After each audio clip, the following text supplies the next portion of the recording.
This is Democracy Now!, democracynow.org. I'm Amy Goodman. Israel's launched another wave of airstrikes against Iran with loud blasts reported in Tehran this morning as the U.S.-Israeli war on Iran enters a fifth day. The reported death toll in Iran has surpassed 1,000, with the victims including many children. This is a resident of Tehran who was forced to flee to Armenia. I am from Tehran. There were constant bombings.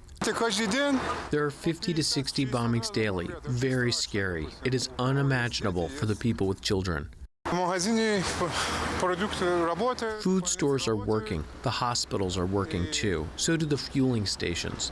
Nothing else is working. There's practically nobody in the city of Tehran. Everybody moves in the countryside, those who have cottages over there. Others stay indoors. The city is deserted. This comes as President Trump said Tuesday the U.S. Navy could soon begin escorting oil tankers through the Strait of Hormuz after a commander in Iran's Revolutionary Guard Corps threatened to set ablaze any ship that passes through there. Iran closed the Strait of Hormuz in response to the U.S.-Israeli joint attacks, disrupting global energy markets as the strait is a key waterway for oil and gas. Meanwhile, U.S. Defense Secretary Pete Hegseth said the Trump administration had sunk an Iranian warship in the Indian Ocean, leaving over 100 people missing. Iranian media reported today's funeral ceremony for Supreme Leader Ayatollah Ali Khamenei, who was assassinated Saturday, has been postponed. His son, Mojtaba Khamenei, has reportedly emerged as the frontrunner to replace his father as Iran's supreme leader, according to the New York Times. Israel has said whoever is chosen as new supreme leader will become, quote, an unequivocal target for elimination, unquote.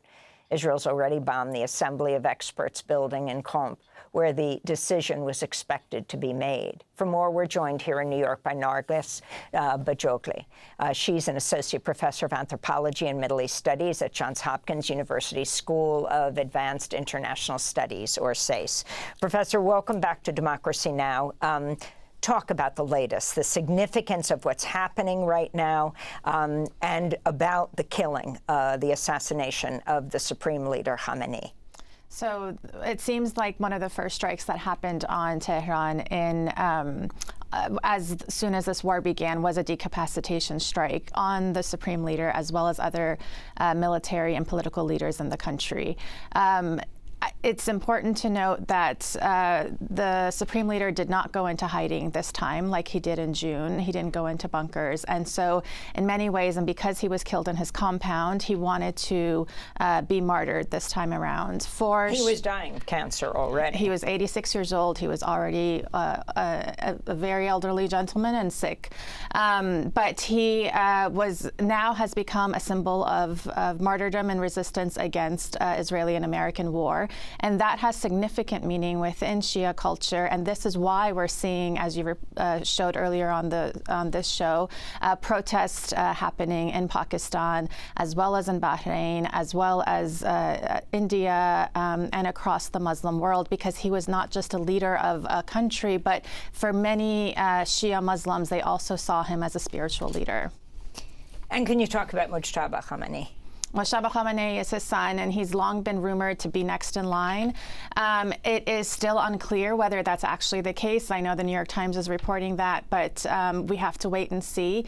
If he, what we do know is that because the Iranians have been obviously looking at and studying the way that the Israelis and Americans do war across the region, they know that their MO is decapacitation strikes. So in the lead up to this war, the leader in Iran had already ordered across the government to create 3 and 4 lines of succession for every major post. So they know that whoever is announced next might be next in line for assassination. I mean, Israel announced that. And Israel knows that as well, yep. They said that the next person would be the target of elimination. Yeah, and this is what they've done across the region.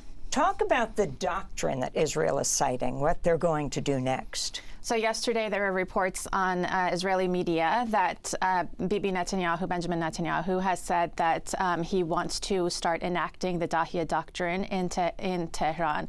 The Dahia Doctrine is a doctrine that the Israeli military created for striking the southern suburbs of Beirut in the many wars that Israel has waged on Lebanon. And what the Dahia Doctrine is carpet bombing residential infrastructure and critical infrastructure of densely populated cities in order to eventually turn the population against their ruling establishments. That's sort of the idea of it. But what it means is that they want to carpet bomb really densely populated areas in Tehran. Let's talk about Iran's strategy. Netanyahu has been saying that Iran is weak, and now the Secretary of State, Marco Rubio, is trying to walk back comments that Israel was going to attack Iran no matter what, and the U.S. had to engage in this attack on Iran because otherwise the U.S. would be attacked. So for over a year now in Washington, you would hear over and over again this Israeli talking point that Iran is very weak, that it's the weakest it's ever been, and that this is the right time to now strike it. And so eventually we got to a point, as in this weekend, in which those strikes happened. And we're only in day 5 of the war now, and I think part of what we're seeing is that the Israelis and the Americans have underestimated Iran's capabilities to strike back hard against the region. Iran is up against the biggest military superpower in world history and the only nuclear-armed state in the Middle East. So in military terms, yes, it is not as powerful as those countries. However, it has sort of defined and declared and developed its defense doctrine over all of these decades to be asymmetrical warfare against these kinds of forces in the region. And so what we're going to see play out, Iran is not going to surrender. Iran is going to continue to fight this and to inflict as much damage, not just on Israel, but importantly on the American security architecture in the Gulf region. At the White House Tuesday, a reporter asked President Trump about the worst-case scenario in Iran. This is what he said. Well, I don't know if there's a worst case. We have them very much beaten militarily from the military standpoint. They're still lobbing some missiles. At some point, they won't even be able to do that because we're hitting all of their carriers. We're hitting all of their missile stock. You know, they built up all these missiles over the last few years. They had a lot of them. They've shot a lot of them, and we're knocking out a lot. I guess the worst case would be we do this, and then somebody takes over who's as bad as the previous person, right? That could happen. We don't want that to happen. That would probably be the worst. You go through this, and then in 5 years you realize you put somebody in who is no better. So we'd like to see somebody in there that's going to bring it back for the people. And we'll see what happens with the people. You know, they have their chance. And we've said, don't do it yet. If you're going to go out and protest, don't do it yet. It's very dangerous out there. A lot of bombs are being dropped. But I would say that would be about the worst. Professor Bajoglu, your response.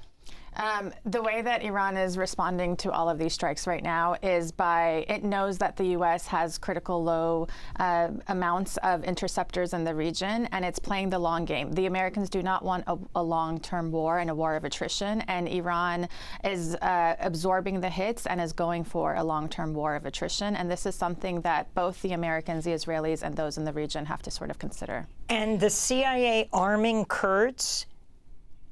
Yeah, the CIA, there's reporting. Where do the Kurds live? Right through to Iraq? Right through to Iraq and also on the border with Turkey. If the CIA does this and the Kurds come in and sort of foment an internal uprising, we're going to see this really continue, and then Turkey will probably be giving a lot of intel to the Iranians on this, because this is not in Turkish national interest either. This is the danger of this moment. This has already turned into a regional conflagration, and this could turn into a regional war of a scale that will make the past 25 years of forever wars in the Middle East seem like a walk in the park.